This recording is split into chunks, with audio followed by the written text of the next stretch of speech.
Good morning. Welcome back for another Saturday morning coffee episode. Now, I have a quick little update on the stovetop drip pan story I talked about last weekend, and it goes as this. Actually, to anyone who didn't listen to last week's episode and not keeping score, quick recap. Moved in, no drip pans underneath the stovetop burners. I was like, that's weird. Brought it up to the landlord. Landlord's pushed back on it and said, I don't really think that's a necessity, do you? And I did, but it's too early to rock the boat. So I didn't say anything. He said the previous tenants never had one. And I was like, okay. Talked to the previous tenant, the guy, and he didn't even know what a drip pan was. And so I was like, okay, either both of these guys don't cook ever, or they genuinely never used a drip pan. And then we did some more investigating. Now we're at this week. I lifted up the top of the stove, and lo and behold, they genuinely in fact did not use a drip pan. Underneath that is disgusting. There are layers, clearly years of like food and grime underneath there, and it's pretty obvious that they actually did not use burners, which makes no sense because one of those burners without a drip pan underneath of it sits at like a 45-degree angle. So did they just like never use it? Or were they using their pans and their pots at a 45-degree angle? I genuinely don't understand this. And I'm just shocked that neither the wife of the landlord or the wife of the previous tenant brought this up and said how absurd it is, because it is gross. And so that's the end of that story. There's nowhere to go from there. I went and bought drip pans because I'm not cooking food at a 45-degree angle. That's absurd. So story's resolved. And I'm just shocked that the landlord wouldn't want to protect his stove. Like wouldn't want to protect it. Like it baffles my mind. Every time I think about it, I'm sitting here, I'll just sit there and I just can't make sense of it, heads or tails. Like without those drip pans, you're just messing up your stove, and there's so many, oh God, I don't know. Please tell me that I'm not insane for being this incredulous at this circumstance. It makes no sense. Anyways, going on to a new feeling I've discovered this week. I think for the first time in my life, I'm actually feeling a little bit of burnout from music. Like every genre of music I play, I'm just like, I'll get a few songs in, and then I'm like, not really feeling it. And it's entirely a new feeling for me. It's not something that I feel like I've had to deal with in the past. I feel like music has always just been perfect, and I don't think I'm getting like depressed or anything like that. In fact, I could not be getting any more excited and happy about the circumstances in life. We are a week away from the wedding. All of my major events that I have planned are behind me for this year, and like I'm feeling great. So I don't think it's something like that. I think I'm just genuinely kind of bored with music right now, which makes it hard because I don't always want to listen to a podcast, but I pretty much always need some kind of audio going on in the background. So I'm kind of in this tough position, right? And I've tried listening to all sorts of weird and niche genres, and just nothing's really working for me. So that I've tried exploring it, and I have no idea where it's coming from. So I don't know. I'm just trying to, I guess, accept it and move on, and then maybe in a couple weeks it'll pass. Maybe it's just a stress thing. Because the wedding is 7 days from now, and I've had so much other stressors. Like the move and all sorts of things going on, and maybe it just makes sense that the stress is causing me to feel burnt out on something like music. Let's go with that. I think that's probably a pretty good answer. Speaking of the wedding being in 7 days, if you're keeping track, that means it's also on a Saturday. And you can bet your bottom dollar that I will be doing a podcast episode the morning of the wedding. Can't miss a Saturday, I've got a really good streak going here. And I've got everything nailed down to an art or a science, whatever one sounds more impressive to you.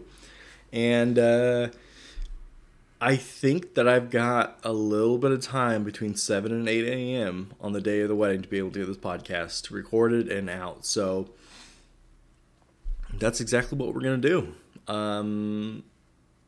I have not, it's so hard because I have a plethora of guests that I could select from, like 137, 127. It's either 27 or 37, but let's say 27. 127 guests that I could pick from to be on the podcast next Saturday, the morning of the wedding.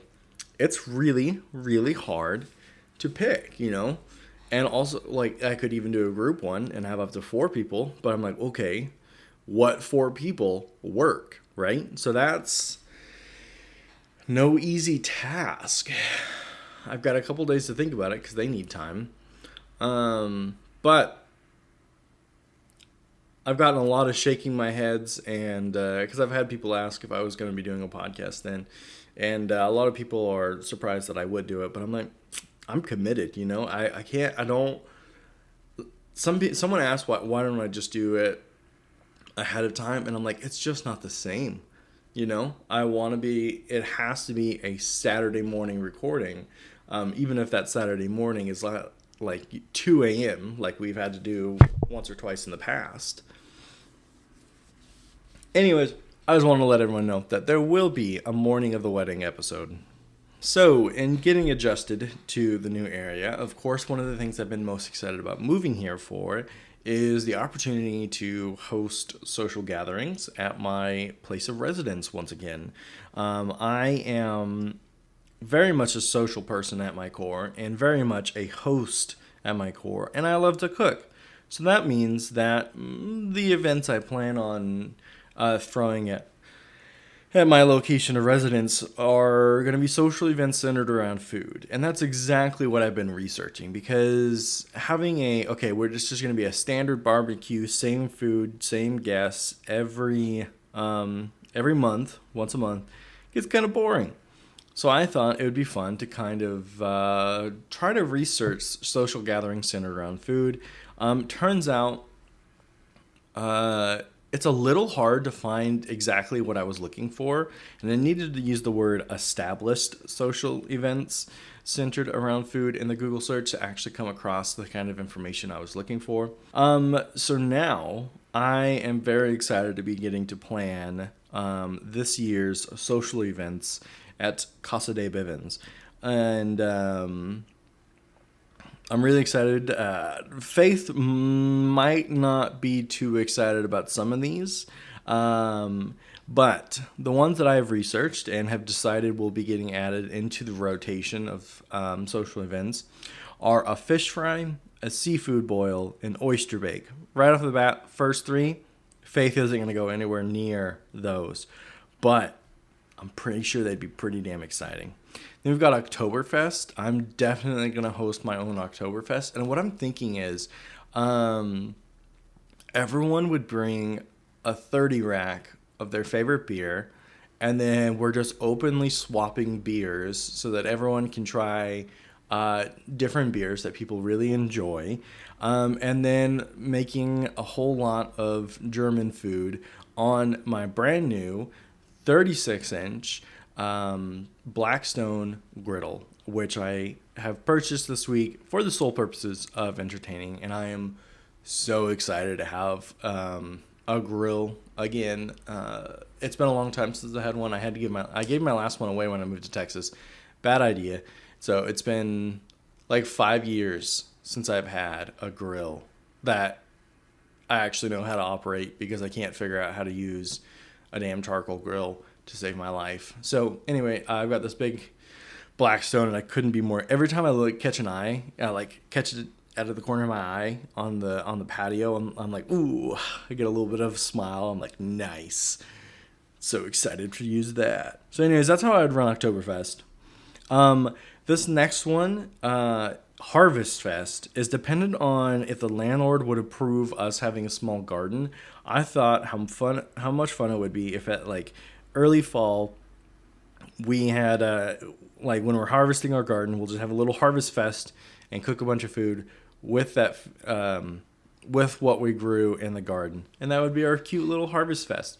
I've been thinking about Harvest Fest for like 7 years. I'm gonna be honest; it's been a little dream of mine for many years, and I'm hoping the landlord agrees to it because it would be very cute. And of course, the last one that I like for sure, other than like Friendsgiving, the holiday party, those kinds of ones, I want to throw a sausage fest. How more appropriate would it be for me, the hot dog guy, than for me to throw a sausage fest, right? At my place. I'm telling you, it fits, and I would love it. It'd be so much fun. Okay, what else I got here? More of me trying to get used to my new area or getting adjusted. I am trying to find a new game store that plays either HeroScape or Lorcana, the two games I love to play the most frequently and have spent the most money on. By the way, Faith and I did the math on these about a week or two ago, and it hurt. I did not enjoy calculating how much money I spent on these two hobbies, but here we are. Anyways, so I've been trying to find a new game store for these, and there's pretty much nothing on this side of Boise. You know, we're coming from Moscow, and we live 5 minutes away from our game store. It was nice. It was convenient. I knew, probably 15-20 minutes to get to our game store that was going to host the organized play sessions with other players for these two games. I knew it would be probably 15-20 minutes. I'm not finding anyone for these events, and so we might not be able to continue our regularly scheduled social events.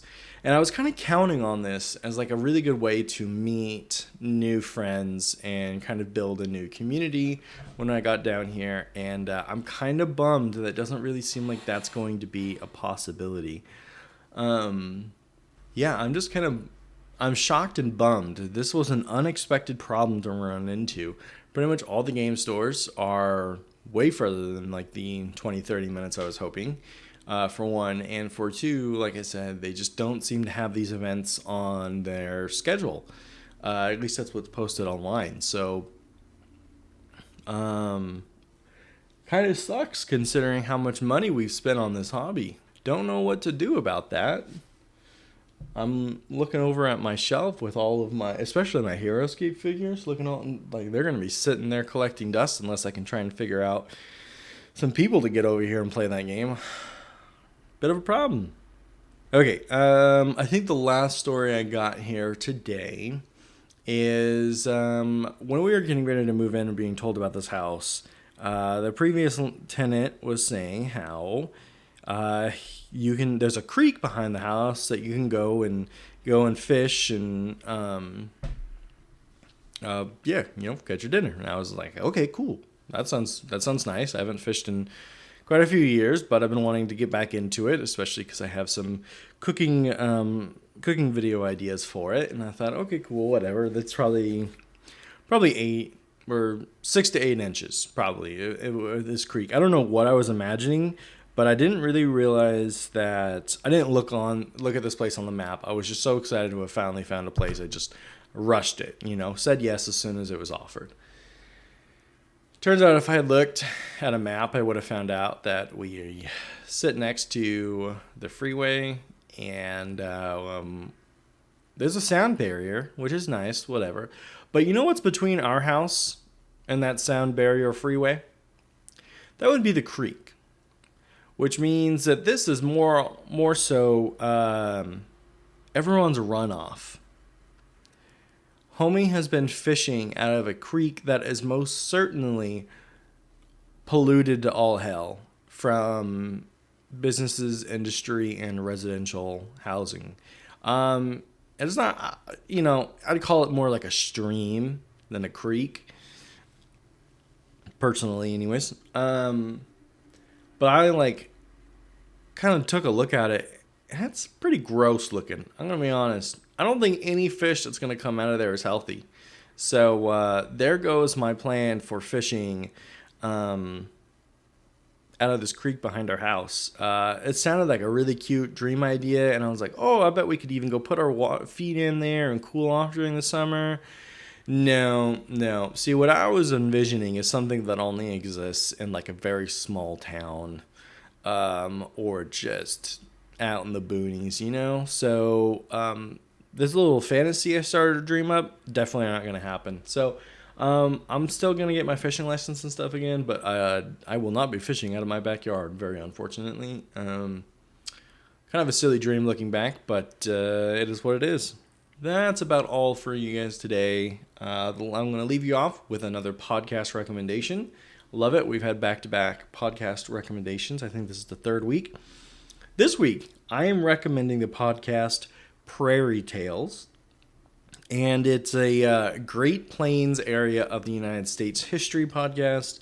And it's actually pretty enjoyable to listen to. The episode that particularly got my attention and that really enjoyed is Carry Me to Boot Hill, where the host talked about how there are a lot of hills named Boot Hill, and it's because the people that were buried were, they're like, oh, bury me in my boots, because they're all lifetime hard workers, that kind of vibe.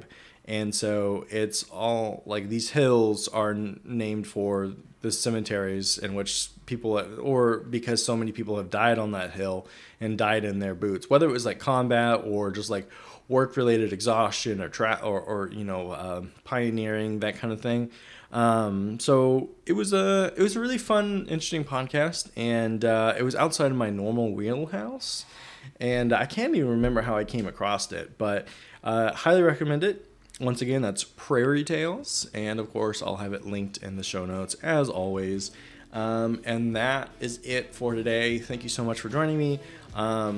This house is coming along, and I'm hoping that there won't be so much of an echo starting next episode, if I'm lucky. We're trying to find more carpets. But thanks for sticking through another week of being in an echo chamber.